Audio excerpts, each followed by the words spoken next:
Good morning students, कैसे हैं आप सर। तो देखिए हमने लास्ट लेक्चर में एक चैप्टर स्टार्ट किया था फाइनेंशियल मार्केट ऑपरेशन का, overview of Indian financial system, है ना। और इसमें हमने कुछ फाइनेंशियल मार्केट के बारे में पढ़ा था कि they are two type of market, money market and capital market. और इसके अलावा फाइनेंशियल इंस्टीट्यूशंस के बारे में भी आपको बताया था कि they are different type of financial institution. एक होता है आपका ऑर्गेनाइज सेक्टर और एक होता है अनऑर्गेनाइज सेक्टर। ये दोनों हमने पढ़े थे।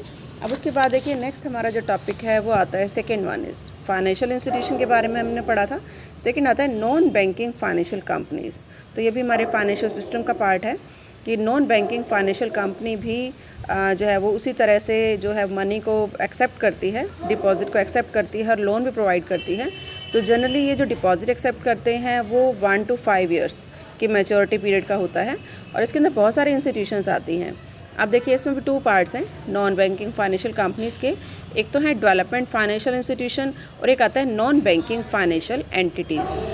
अब देखिए पहला हम पढ़ेंगे डेवलपमेंट फाइनेंशियल इंस्टीट्यूशन। जैसे कि इनके नाम से पता चल रहा है डेवलपमेंट, कि इसका जो मेन काम है वो क्या है, डेवलप करना इंडस्ट्रियल सेक्टर को। तो इंडिपेंडेंस के बाद जो गवर्नमेंट ऑफ इंडिया है उन्होंने बहुत सारे स्टेप्स इस तरह के लिए थे कि जब बैंकिंग सेक्टर इतनी ज़्यादा फैसिलिटीज़ प्रोवाइड नहीं कर पा रहा था तो नॉन बैंकिंग फाइनेंशियल कंपनीज़ को भी परमिट कर दिया था कि आप भी अगर लोन प्रोवाइड करते हैं या डिपॉजिट एक्सेप्ट करते हैं तो उसके लिए उनको परमिट कर दिया था।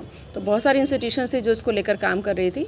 सबसे पहले है स्पेशलाइज्ड फाइनेंशियल इंस्टीट्यूशंस। अब देखो नाम से पता चल रहा है स्पेशलाइज्ड, कि स्पेशल पर्पज़ के लिए। तो government of India soon after independence set up various financial institution to provide special help to private sector industries, कि प्राइवेट सेक्टर की इंडस्ट्रीज़ की हेल्प करने के लिए बहुत सारी फाइनेंशियल इंस्टीट्यूशंस हैं जिनको कि सेटअप किया था। और इनका जो मेन पर्पस है वो इंडस्ट्रियल लेवल इंडस्ट्रीज़ जो हैं उनको जो है वो फंड प्रोवाइड करना था, है ना। तो the role assign to them was that of gap filter, which means that it was not expected from them to complete with the existing channel of industrial finance, कि उनको फाइनेंस प्रोवाइड करना था। अब इसमें जो कंपनीज थी वो कौन सी थी, एक तो RCTC जिसकी फुल फॉर्म है risk capital and technology financial corporation limited, technology development and information company of India TDICI limited, tourism financial company financial corporation of India TFCI। इस तरह की जो इंस्टीट्यूशंस थी ये स्पेशलाइज्ड फाइनेंशियल इंस्टीट्यूशंस थी जिनका मेन पर्पस क्या था, इंडस्ट्रीज़ की हेल्प करना।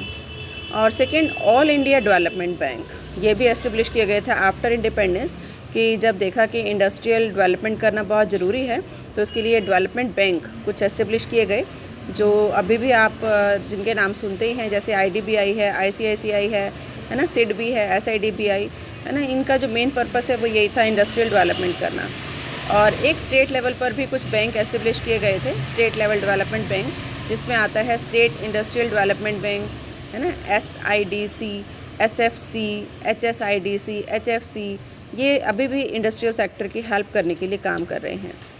और एक होती है इन्वेस्टमेंट इंस्टीट्यूशंस, जिनका जो मेन पर्पस है वो इन्वेस्टमेंट करना है ना। जनरली इसमें जो इंश्योरेंस कंपनीज़ हैं जैसे UTI है, LIC है, GIC है ना, इस तरह की इन्वेस्टमेंट कंपनीज आती हैं। तो जो UTI है ये तो फंड को कलेक्ट करती है from the public bye issuing its unit, है ना। डिफरेंट स्कीम के जो यूनिट्स हैं वो पब्लिक को इशू करती है और इसके बदले में उनको यूनिट्स प्रोवाइड करती है। LIC और GIC जैसे कि आपको पता है ये इंश्योरेंस कंपनीज़ हैं, बट ये भी इन्वेस्टमेंट इंस्टीट्यूशंस हैं, मतलब जो मनी ये लेती हैं उसको ये आगे इन्वेस्ट करती हैं। तो ये हमारा फर्स्ट पार्ट था नॉन बैंकिंग फाइनेंशियल कंपनी का, कि डेवलपमेंट फाइनेंशियल इंस्टीट्यूशन। आप देखिए सेकंड आता है नॉन बैंकिंग फाइनेंशियल एंटिटीज़, है ना। इसका भी बहुत बड़ा रोल है इंडियन फाइनेंशियल सिस्टम में, एक बहुत बड़ा पार्ट है, which comprises a large number of private owned decentralised and relatively small size intermediaries which are engaged either in fund based activity और इन फाइनेंशियल सर्विसेज, कि या तो ये लोन प्रोवाइड कर रही हैं या कुछ फाइनेंशियल सर्विसेज प्रोवाइड कर रही हैं।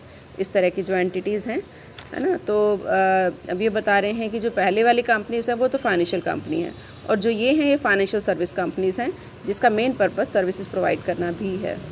जिसमें देखो फर्स्ट आता है नॉन बैंकिंग फाइनेंशियल कंपनीज़। ये वो कंपनीज़ हैं जो इंडस्ट्रियल सेक्टर को लोन प्रोवाइड करती हैं, इन्वेस्टमेंट कंपनीज़ को भी लोन प्रोवाइड करती हैं, है ना, जिसको RBI ने एक न्यू डेफिनेशन दी है NBFC को। तो RBI amendment act 1997 defines NBFC, non-banking financial company, as an institution or company whose principal business is to accept deposit under any scheme, किसी भी स्कीम के अंडर डिपॉजिट को एक्सेप्ट करना, और अरेंजमेंट और in any other manner and to lend in any manner, मतलब वही advance loan and accepting deposit, ये इसके मेन फंक्शन है। And number of loan and investment company इसमें रजिस्टर्ड हैं, बहुत सारी कंपनीज़ हैं जो कि इसके अंडर काम कर रही हैं।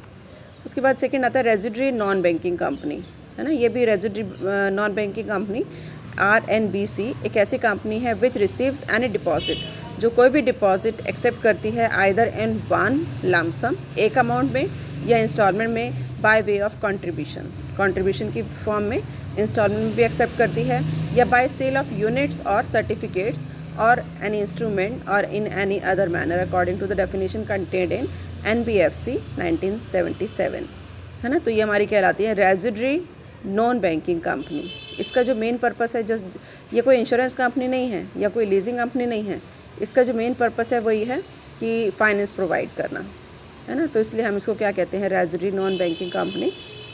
उसके बाद देखो नेक्स्ट आता है म्यूचुअल बेनिफिट फाइनेंशियल कंपनी। ये वो है जो आपस में एक दूसरे की हेल्प करने के लिए कंपनी बनाई जाती है। तो it's a company notified by the government under section 620A of company act 1956। These are also known as nidhis, nidhi भी इसका नाम से पुकारा जाता है। एंड ये जनरली कहाँ होते हैं,